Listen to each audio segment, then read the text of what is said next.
guys, welcome to another episode of 5 Years to 40, the podcast and community where we are talking, thinking, and taking tremendous steps throughout our 30s towards a fascinating and fabulous 40-year-old life. Guys, today I am super excited because we have the fabulous, adventurous, just love life living Miss Je Suis Laureen. She's a fellow blogger and the definition of an adventurous woman.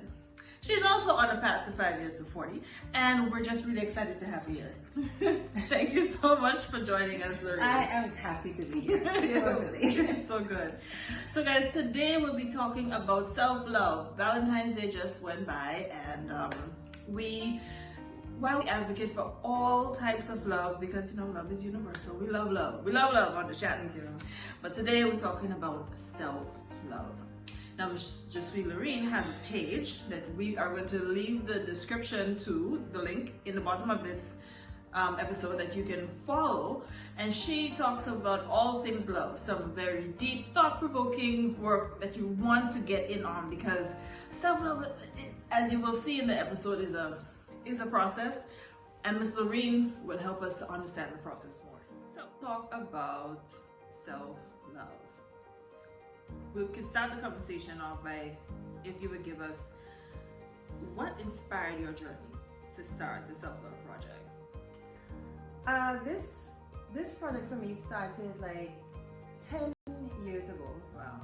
I had recently come out of a long-term relationship, and like I really wasn't feeling great about myself. Like I put on a lot of weight, and I was not independent. I wasn't doing anything that I loved doing. And I just it was January 1st, 2011, I believe. And I just decided that I wanted to become more active. I wanted to start back exercising and dancing and just doing all the things that I like to do. So with that, I joined the gym, and I had a gym buddy. I used to go to the gym late in the night, like every day of the week. And then sometimes I had a friend who would go in the morning, so I would go in the morning with her. Wow. I wasn't working at the time, so like that was where I just burned my energy and do all my stuff. Nice. And there's this thing in New York called, in the US called Living Social and Groupons, where you could buy classes for discount prices. Okay. So whenever I saw like a dance class or a aerobics class or a boot camp, I can remember going to boot camp in the city during winter for 6 o'clock in the morning. And I'm like, I thought I didn't have discipline, but listen, to wake up to go to this boot camp in the cold for 6 o'clock in the morning, and I can't cancel because there's 24 hours before you can cancel, otherwise I lose my mind. Oh my God. So like I used to do that, and the whole ambition of it was not to lose weight. Like I never had losing weight in mind per se. But then I remember walking down Church Avenue in Brooklyn one day, and I bumped into a girl I went to school with, and she's like, "Oh my God, you lost so much weight." You see? What the hell is she talking about? Revenge weights. I think that's a term they give it. Like whenever you have a breakup and you just get yourself back. But it's like I didn't see Right. the weight loss. I didn't see it at all. And then after that, like my family would be like, "Oh, you get so small. Like what happened to you?" Oh Lord. And I'm like, I'm just more active, Right. And when I started realizing this, one day I went to Gap, but Gap closed their sizes, like the smaller sizes. So I went and I tried on a size 4 pants, and the pants fit me. Jesus Christ! Oh yes. Who would have nicer than me? Who would have It's feel it? real. What? And like size 4 from. I used to wear like 13, 14, sometimes 15. Wow. And now I'm size 4. I mean, I wasn't really a size 4, maybe 6'8", and I'm still 6'8". But like, so that gave me an extra drive and made it about weight loss. And it helped boost confidence, and it kind of got me into a better space than where I was before. So that's where initially this journey started. Okay, the self-love. Yeah. Well, thank you for sharing that. So right now, what does self-love mean to you? You've evolved from using it as a catalyst to get your life back in order. So now that you're at this place and you're clearly guys, fitness goals hashtag over here. So what has it evolved to mean for you now? At this point, it has evolved into me needing to accept myself fully and 100%. Right. And it's like a total work in progress. There was just one point in my life where I didn't like a lot of things about me. Right. I think I was depressed and just feeling stuck. Right. You know, and I'm always a problem solver type of person. So I'm always looking for solutions to like why is this happening to me? Why am I feeling this way? Like, you know, like I felt like I needed therapy, so like I would look for therapists, or I would speak to anybody I think would have some insight to give me answers as to why am I the way I am. And throughout that process, like I've learned different things. Like I'm aware of my flaws. I'm aware that, you know, I have childhood trauma that needs healing. Right. And, you know, so it's just been a process of reading more and understanding how to make it work for me, or how to change my mindset and all of that. And, you know, I'm not healed. I'm not, and I like the fast, the quick, you know, it needs to happen now. Your personality, and that is solve problems, right? That is my biggest flaw, like understanding that it takes work and it's not going to happen overnight. So when I start thinking crazy, I'm like, why am I still thinking like this? You know what I mean? Like, it happens. Why I can't think different, or why am I feeling stuck, or why do I need this, and why? I think my whole life has always been questions. Right. But it's a good thing, I must say, for you to be able to question it, because there are several people walking around with the same childhood trauma and with issues, but never taking the time to do the introspection and to say, well, you know, there's something going on here. I know that I notice how I feel, and self-awareness is a huge gift. So you are like way ahead of the rest of. I mean, people say that, but then I still feel like. Well, that's kind of like the perfectionist-ish thing. So that's the flip side of being as introspective as you are, as you know, as aware as you are, because you woke. She woke. A lot of people just walking around with a cloud and not even recognizing that there's stuff going on, and we need to take time to process it and get through it. So it's a really great thing that you are there, because you would also be able to notice it in other people and help other people through it, which is why, guys, make sure to follow her in her self-love project. Now tell me, if you have a self-love, are there things that you do to help you create more self-love? We know that you do exercising, we know that you do deep reflection, but is there anything else? Is there anything in particular you like, especially along the lines of finance? Considering finances and relationships, consider careers, consider health, because that's our pillar topic. So what would you do along those lines? For me, I find myself journaling a lot. I try to I forget at times, and I'm not constant with it. Right. But I find meditation helps a lot to just get you centered and focused. For real. And a lot of things come up, like questions I may have before I start meditating, like somehow I come out and I get the answers. Right. And I also like being in nature, so I like the bush. I like being by the water. That really energizes and inspires me.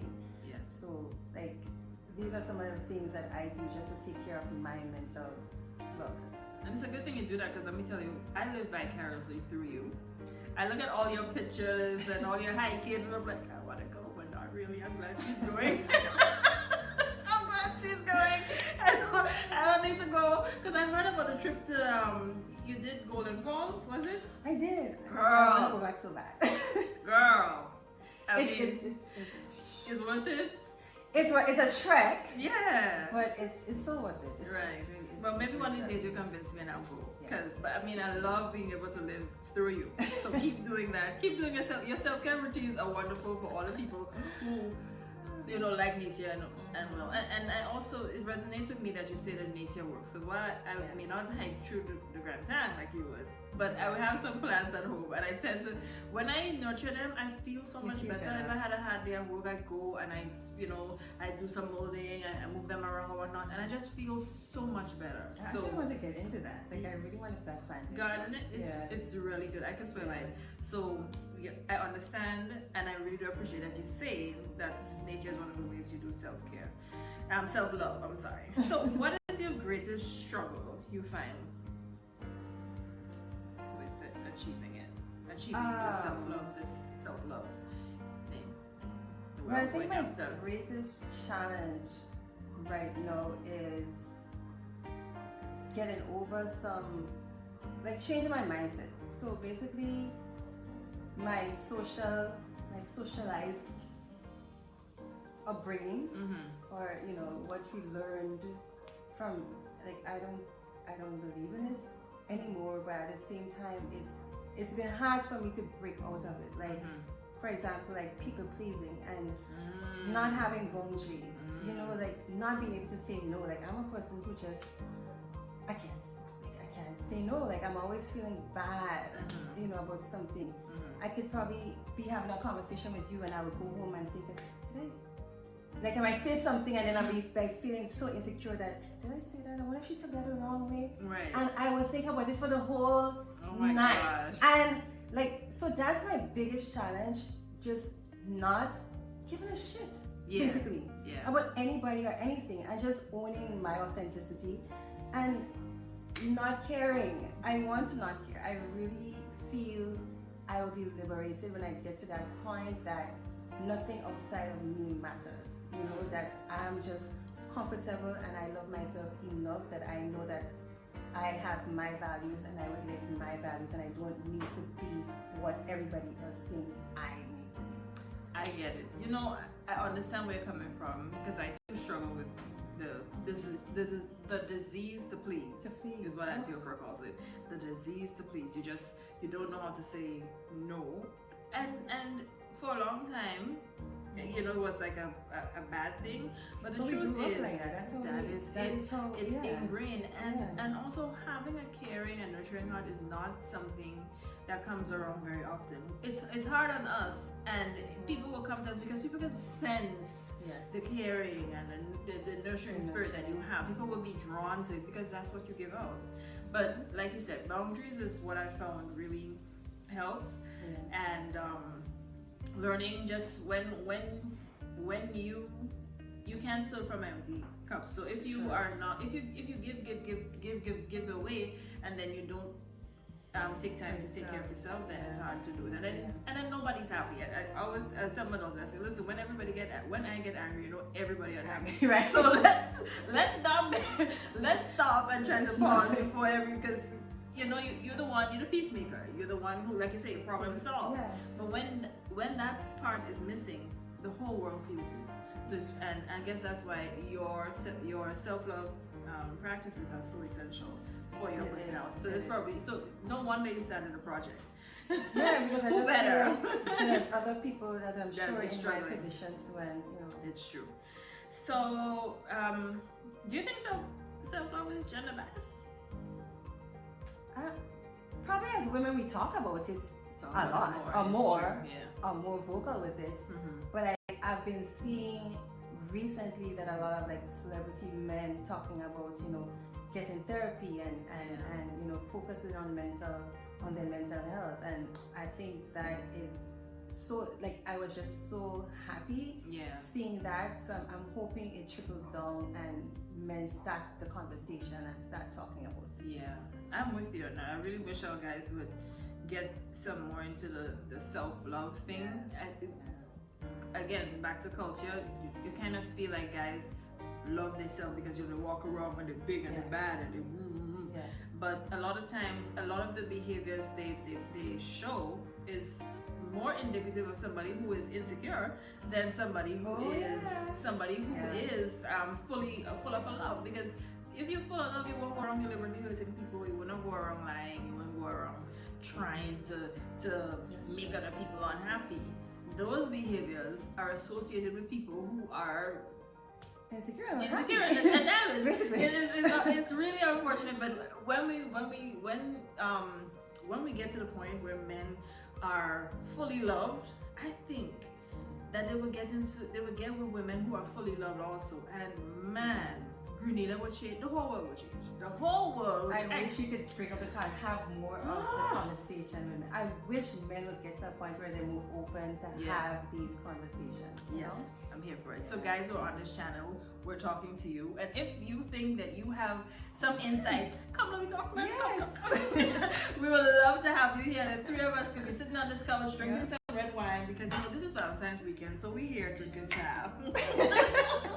And we can really solve some self-love problems, okay? So anybody willing to take one for the team and come on this channel and we talk about it. Yeah, all right? So how does self-love, Lorraine, help you to improve your life in terms of, again, relationships, in terms of career, in terms of health? Well, health-wise, I started taking care of myself more because there was just a point where, sickness and talks of cancer and all these things were just so crazy, and I'm like, I want to be in control of something, control of my health, that I just don't want to intentionally put myself in a position where I could get sick, perfect for diseases. Yeah. So like I started following Dr. Sebi, and I, adapted to his alkaline lifestyle.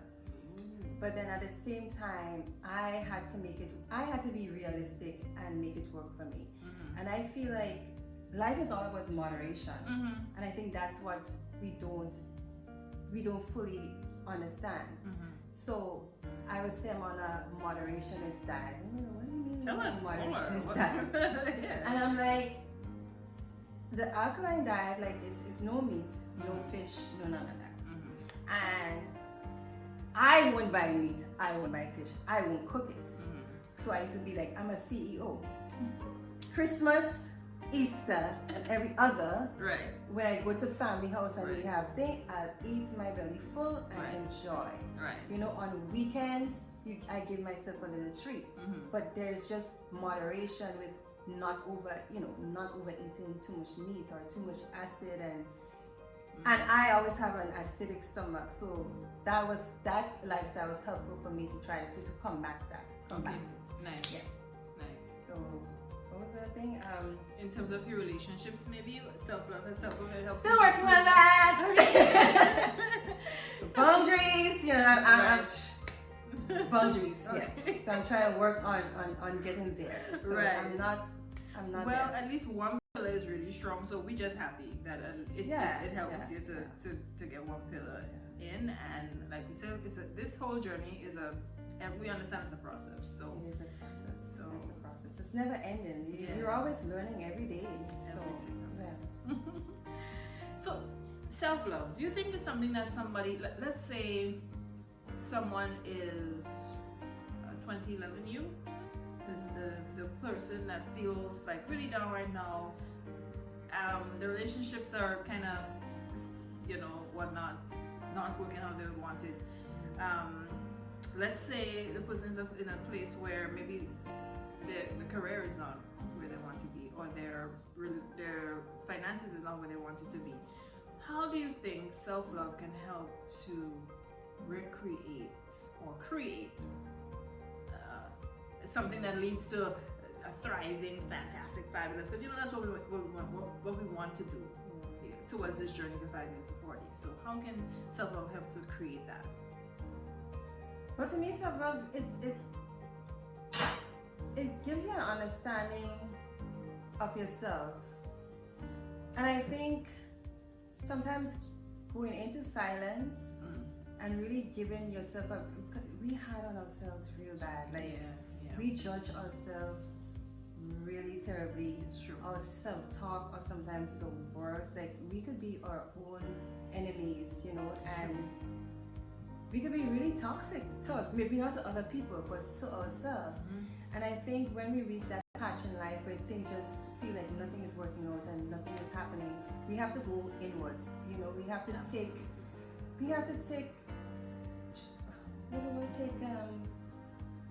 inventory of you know, how you're feeling, how because certain things I know would trigger me. So if you learn what's your trigger, so you know what's keeping you stuck, you know, and it's important to reach out and get help. Right. You know, whether it's a friend, because sometimes you feel ashamed to well, I as an open book, everybody I feel like I could learn something from everybody. So I'm always opening and I'm always sharing because I'm so open for feedback. Like I'm a sponge right now. So reaching out, like there's a lot of life coaches in Grenada right now, and life and business coach, and they would help you create goals and make plans to reach wherever you want to reach, because it's you have to put in the work. You have to put in the work. It's just not going to happen. And you have to build the confidence and knowing that you are enough and you are worthy of whatever you want. And I'm trying to get into that space where I feel like I'm enough, you know? So that is something that I'm presently working on. So get some support, get some outside support. I'm so glad you said that, because that is something like, and I guess it's I understand where you say that you're open book and I'm not. Like, and for me, that's my biggest struggle. Like, I clench up when I have a problem. I just kind of, I do the reflection, I do the inventory. I can spot. I tell people in about 3 to 4 days, I know, oh, this is where we fell off. This is where I fell off. This is what happened. But in terms of being able to run to a friend and like say, this is happening, this is going on, I tend to kind of just keep it together. And I really do understand what you're saying, because the truth is, a lot of times I am juggling things or struggling with stuff, and one conversation later, I have so much solutions, and I'm like, geez, you should have just talked about it. No, because we think we're so different from each other, right? And when it's like we go through the same things. We're all connected. You know? Oh Lord, people could only get this. Yes. And I guess that's why I'm glad that we're having this conversation. And thank you again for coming, because I think people will be able to realize, like you say, we're different. All of us just have it on different days. On different levels. On different levels. Hello, we all going through the same thing. And communication though is essential. Yeah. It's really essential in healing and stories, you know? Yeah. And we can learn and draw strength from each other through it all. So, was there any particular fear you think you overcame using self-love? I think one of the fears that I recently came was when I cut my hair off. Right. And you were so transparent on your, listen, we're gonna also link her Instagram handles and her Facebook information, because that journey was so transparent that I was like, this woman is so brave. Like the whole hair cutting and the thinking and the conversation, how you detail the conversation you had with your barber and how you talk about, and I felt it in my soul. You understand? And it's so true, like we have so much external things that we associate with our self-worth. Yeah. And for women, hair is one of it, you know, hair and apart from physical things, we also associate things like relationships and a good thing and a good car or a nice shoe or whatever. People we have so much things that associate that are completely outside of who we truly are. And if it's like you said, we are worthy regardless of whatever happened, regardless of what we have, regardless of what we accumulate, and regardless of your hair. Please tell us a little bit more about the hair journey, because I'm telling you, it was really, really moving to see you go through it, and I really celebrate you for sharing that. Thank you. I celebrate you for sharing it. I ain't sure that kind of you know? I mean, I had cut my hair. It wasn't the first time like I went solo, but like I have a wig, like I wear my wig, so it wasn't no big deal. Right. But this time, my intention wasn't to go that low. Like this, I think that was the lowest I've ever gone. And it, like, he was cut. Like, we had a plan at the start. Like, this is how it's going to be cut. And like, as he's shaving my head off, like, he's seeing, like, you know, I had so much problem, issues going through, and he's like, oh, we can't move, so we have to put. So you keep going a little lower, and like, I'm in a chair, like, my whole. I'm like, then, like, my whole, everything just changed. I'm like, Jesus Christ, I didn't plan for this. And like, he realized like what was happening. And then he just jumped in, you know, and then he started giving me so much encouragement and so much motivation. Like, oh my God, you're beautiful. What are you talking about? Like, the you know, were beautiful. and then like Absolutely. he was challenging me to like, don't put anything in your hair. You know, you need to come by me every week. Let's, you know, keep it. It's going to grow back. I'm going to make sure your hair grow back perfectly. But the bald pictures, the pictures with your hair that were beautiful and strong. There was a fierceness that come out in them. Yeah. I think after I left there. I left with that Good. confidence. And then I reached on the streets and like left and right, people was like, oh wow, you look nice, your hair looks nice. And I'm like, see? Really? So, the compliments, you know, made me feel very good about it. So well, self-love is good for overcoming fears. So I'm glad that that's one of the things that you were able to overcome. So we're just gonna try to wrap the episode now, but as we leave, can you tell us more about your other projects? So I know there's a self-love project. You also promote events. Yes, Lux Experience. Right. So we're gonna have that link as well in the description of this episode. So make sure to follow her and all of her other events that's coming up. I think you have. Well, anyway, you'll keep us posted about them, and we're gonna have the description link in the description, right? So, is there anything in particular you want to tell us about these events, or anything we should be looking forward to? Anything you want to announce? Or? Well, Lux Experience is just a brand that's about bringing people together to celebrate life. Like, most of my themes are of gratitude, and I feel like, you know, every day should be a day of celebration. Like, every day you're alive and you're breathing, and, you know, all might not be well, but we're here, and it could change. And I feel like that is the energy I want my events to have. Like, people just having fun and just letting loose and enjoying that moment with their friends, partners, or whoever. So that's my whole concept with this brand. So follow me, Lux Experience, on Deluxe Experience on Instagram. And there's something coming up soon. So nice. Well, I could vouch for it, because